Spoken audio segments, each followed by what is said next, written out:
Okay, I'm going to try and move a little more quickly on these. Okay, we've got x1, y1, x2, y2. Remember, the order doesn't matter. You can pick either one for point 1 or point 2. And then we've got m is equal to y2, -9, minus y1, 9, over x2, -2, over x1, minus x1, 4. Which, when we do this, we get -18 over -6, which simplifies. The negatives cancel out to just 3. We have a slope of 3. So we're going to take now point slope form. Y minus y1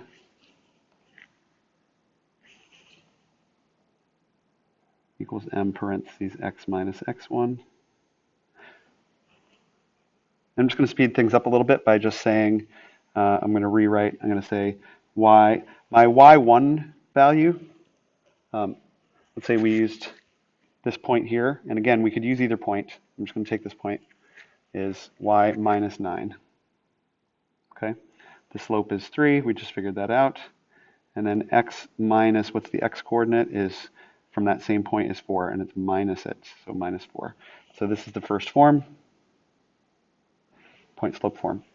Then I'm going to distribute this 3 to both parts. So we get y minus 9 equals 3x minus 12. We have to add 9 to both sides.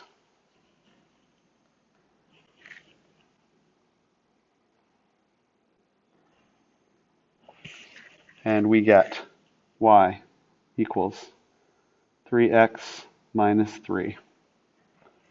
And that is in slope-intercept form. So I'm going to take that form, put it up top here.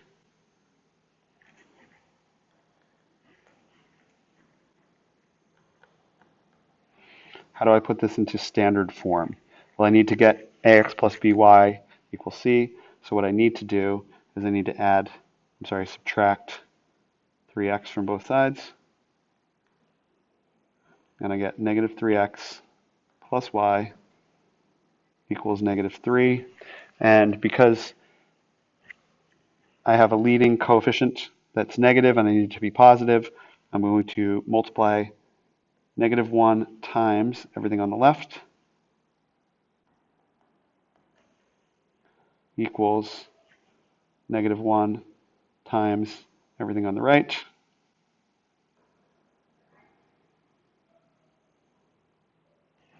And it simplifies out then to -1 times -3x is the positive 3x we needed, minus y equals -3. Oh, I'm sorry, I didn't put the right value in there. My mistake. You might have caught that. I wrote a 3 there, and it should actually have been a -3. Wasn't looking closely enough. My mistake. So when I do the opposite of that, or multiply that by -1, I get a positive 3. And that is standard form, all three forms.